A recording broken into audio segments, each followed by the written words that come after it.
statement ini sepertinya kayak menamparkan diri sendiri sih. Jadi sekarang kalau dia belum jadi presiden, dia jadi belum menindak gitu ya kepada kaum intoleran. Harus tunggu dia jadi presiden gitu. Kan gimana ya, agak klise gitu ya.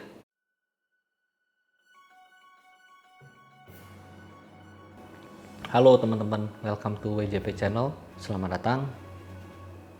Kali ini saya mau bahas opini dari WJP Channel mengenai ambisi Anies untuk menjadi presiden. Question mark. Tapi nanti dulu. Teman-teman harus ingat ada sebagian dan saya bisa notekan kira-kira ada 7 prestasi selama dia menjabat sebagai gubernur DKI Jakarta selama 4 tahun lebih.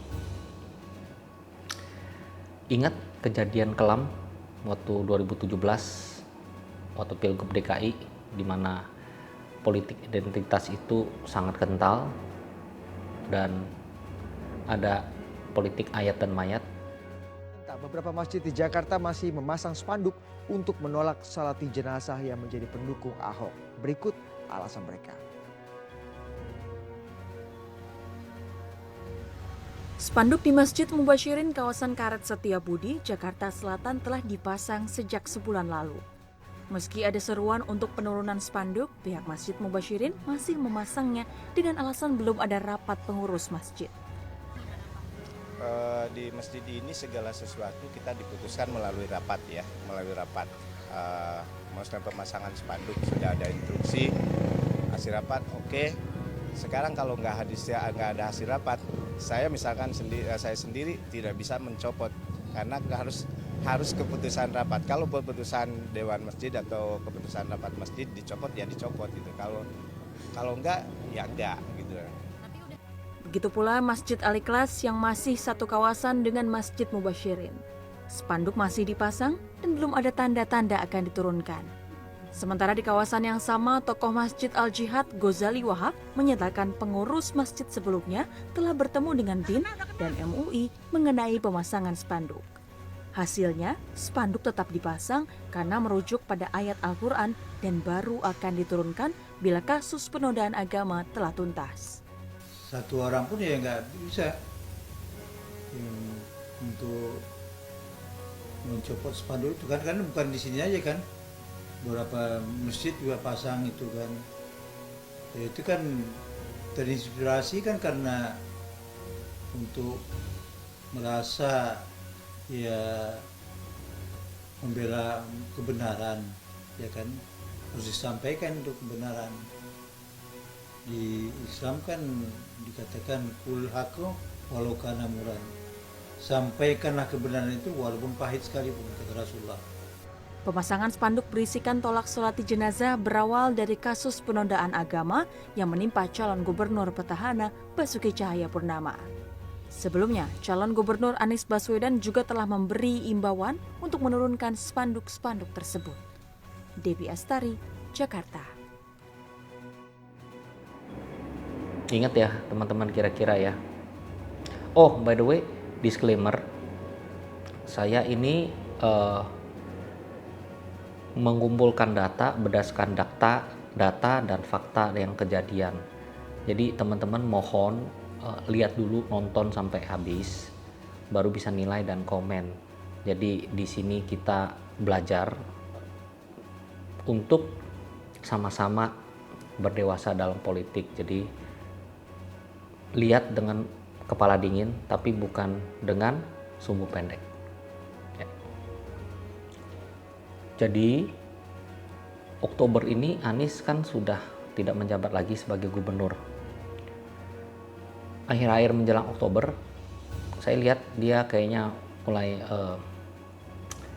mungkin bersafari ya, atau agak sedikit-sedikit semi-semi kampanye, atau mungkin mau bersih-bersihin jejak-jejaknya dia ya.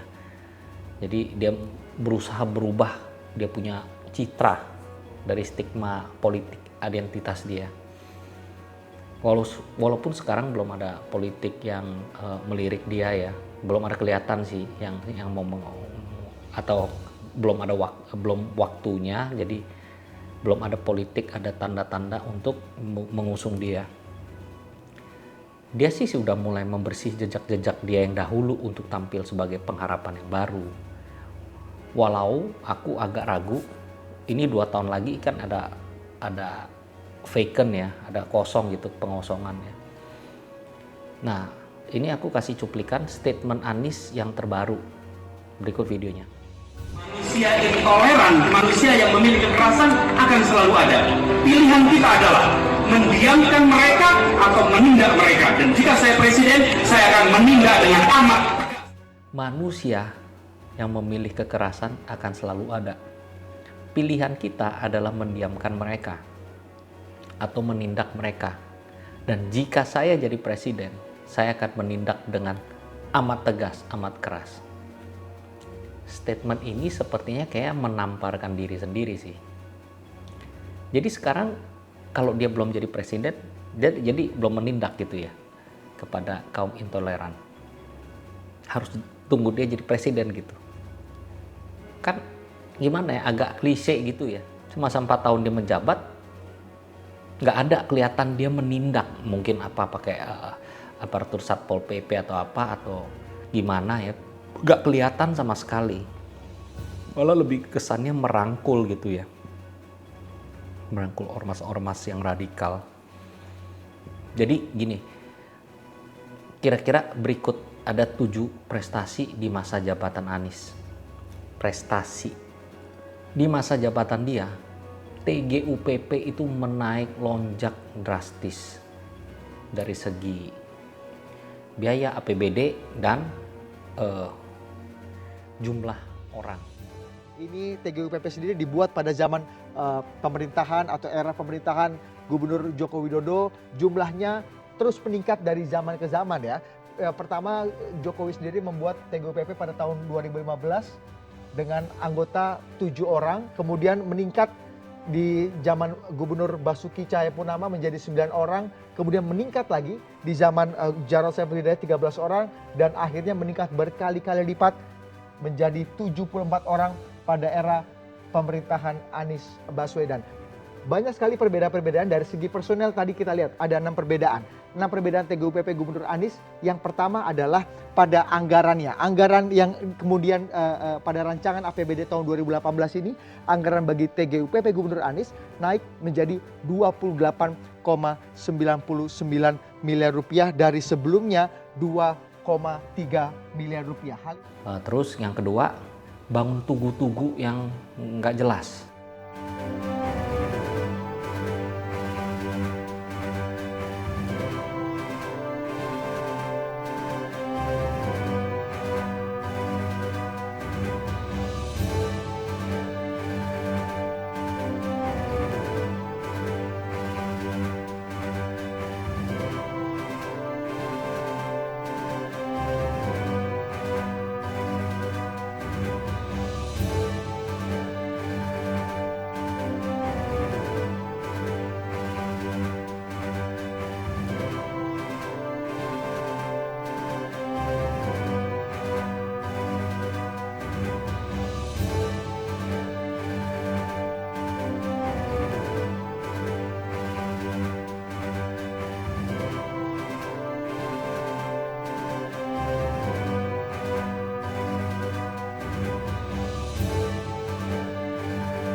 Contoh kayak bambu, getah-getih atau apa, 500 juta tapi 11 bulan harus dicopot. Walaupun alasan iya kan nanti kasih ke pengrajin. Tugu Nike, ya terus tugu sepeda 800 juta. Memang dia bilang kasih ke masyarakat lagi, tapi itu kan APBD rakyat juga gitu loh.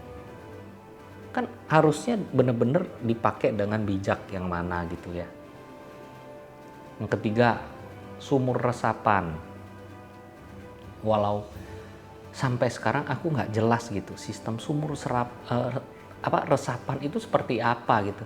Tinggal bolongin, taruh begitu, bolongin, dia bisa nampung berapa kubik. Kita kan nggak dijelasin. Habis itu buang kemana? Numpuk gitu atau gimana? Jadi numpuk dia bisa hilang sendiri atau dia ada buat saluran pembuangan lagi. Nah itu kan nggak jelas gitu. Apakah nanti menjadi sarang nyamuk? Nggak tahu.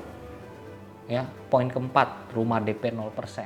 Bulir pemirsa, program DP Rumah 0% Pemprov DKI Jakarta ternyata sulit menarik minat warga. Dan untuk bisa menarik minat pembeli, Pemprov telah melonggarkan aturan penghasilan minimal bagi warga yang berhak membeli rumah subsidi ini.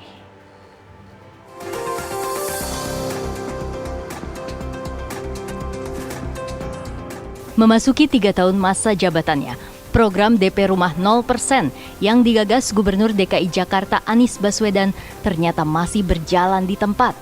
Dari 3 lokasi yang sudah dibangun, sejumlah rumah yang ditawarkan ternyata masih belum laku terjual.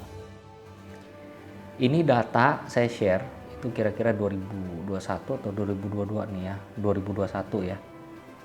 Hanya 187, totalnya ada 967, realisasi hanya 0,3%. Dari target sebanyak 232.000 unit. Dan juga dinaikkan. Dulunya bilang DP 0%, akhirnya harus bilang ada penghasilan 7 juta. Jadi, udahlah. Kelima, belum lagi Formula E. Komitmen fee 2,3 triliun teman-teman. Dan harus dibayarkan kalau nggak salah selama 5 tahun. Akhirnya dengan dalil alasan diturunin lagi menjadi 560 miliar. Aku sih no comment ya, itu bener-bener banyak dugaan-dugaan ya. Keenam, Mampang yang kerap banjir harus kalah dulu di Petun, baru dikerjain. Padahal salah satu visinya dia yang dari normalisasi dia rubah menjadi naturalisasi. Jakarta, saudara, mulai kembali mengeruk Kali Mampang, Jakarta Selatan setelah Pengadilan Tata Usaha Negara Jakarta memerintahkan Gubernur DKI Jakarta Anies Baswedan mengeruk total Kali Mampang. Petugas dari SDA Jakarta kembali melakukan pengerukan di sekitar titik lokasi Kali Mampang pada Sabtu. Para petugas menggunakan 2 buah ekskavator, 2 buah untuk mengeruk sampah di bantaran Kali Mampang. Sebagian warga juga tampak turut membantu pelaksanaan pengerukan Kali Mampang dengan menggunakan bambu dan pengeruk sampah lainnya. Tapi dia banyak potong anggaran dari situ. Untuk bikin ya gitu ya, biar nggak banjir. Ketujuh, selalu lebih bayar. Jadi nggak habis pikir ya ini ya. Bukan masalah baper ya, tapi ini sejarah dan fakta memang terjadi. Jadi kalau hal kecil tidak bisa dipercaya, apalagi kalau diamanatkan hal besar selevel nasional, waduh aku serem banget. Saya tidak berani membayangkan utang negara membengkak mungkin bisa berapa kali lipat, nggak tahu saya. Mungkin bisa terjadi. Belum lagi kondisi 2024, kondisi politik akan menjadi apa? Apakah dia akan memanfaatkan politik identitas, dia akan merangkul para kaum intoleran, harus menang dulu. Wah, yang berbawa atas nama agama. Ya kalau misalnya kayak begini, wah saya nggak bisa bayangin deh.